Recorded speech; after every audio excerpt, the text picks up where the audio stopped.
मेरा नाम अयान है और मैं तुमसे जो कहानी सुनाने जा रहा हूँ वो मेरी जिंदगी की सबसे डरावनी, सबसे अजीब और शायद आखिरी पूरी रात थी। ये सब शुरू हुआ उस दिन जब मुझे देर रात शहर से अपने गांव वापस जाना था। रात के करीब 1:10 बजे थे। बारिश हो रही थी और मैं पूरे शहर में इधर उधर भटक रहा था। ऑटो वालों ने मुंह फेर लिया था और ऑनलाइन कैब 10 किलोमीटर दूर थी।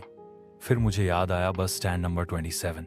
वो स्टैंड दूर था, रेलवे यार्ड के पास, लेकिन लोगों से सुना था कि वहां देर रात एक प्राइवेट बस मिल जाती है जो गांव तक छोड़ देती है। मैंने ज्यादा सोचा नहीं, छतरी निकाली और चल पड़ा उस ओर। Bus stand number 27।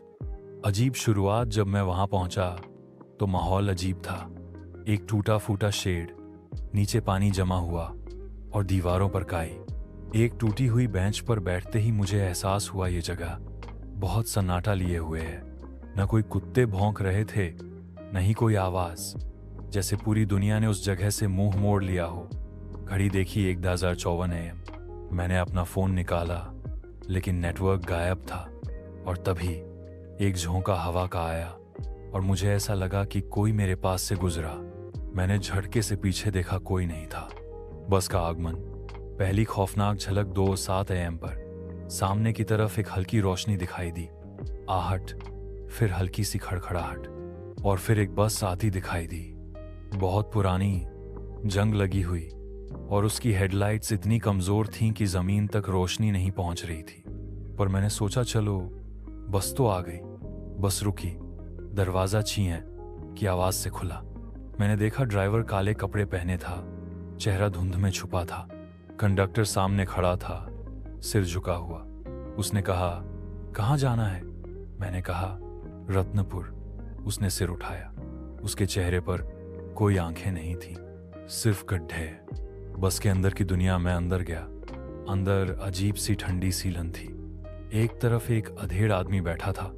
उसके बाल गीले थे, शायद बारिश से भीगे थे, लेकिन उसकी आंखें खुली थीं और वो बिल्कुल भी पलक नहीं झपका रहा था।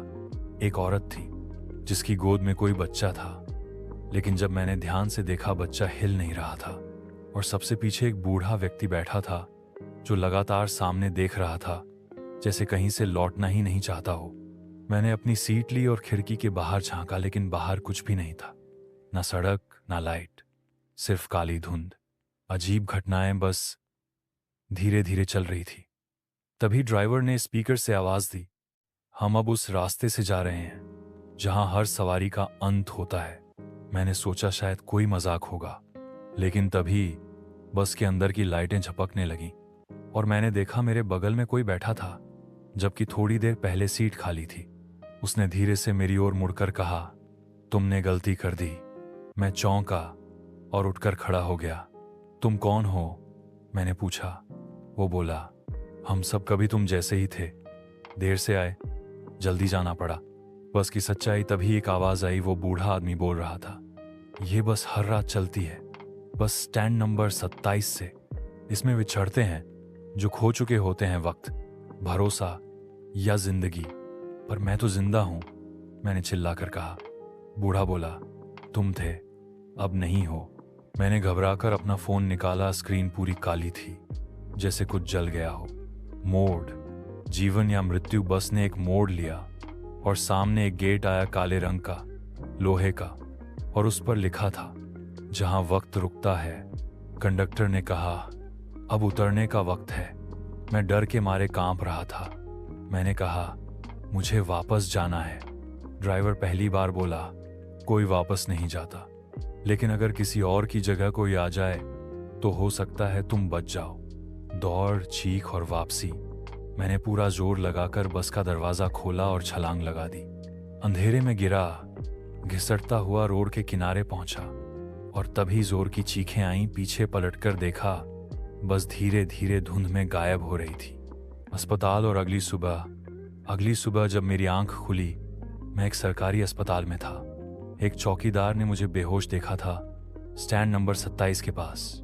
डॉक्टरों ने कहा, शरीर पर कोई चोट नहीं, लेकिन तुम्हारा चेहरा बहुत डरा हुआ था। मैंने उन्हें सब बताया। उन्होंने हौंस दिया, बस स्टैंड नंबर 27 अरे बेटा, वो तो 2012 में बंद हो चुका है। वहां तो अब कोई बस ही नहीं आती। आखिरी लाइन, अगर तुम कभी किसी वीरान स्टैंड पर अकेले हो और कोई बस बिना रूट नंबर के तुम्हारे सामने आकर रुके, तो सोच समझ कर चढ़ना, क्योंकि वो बस मंजिल तक नहीं, सीधा अंधेरे की ओर जाती है।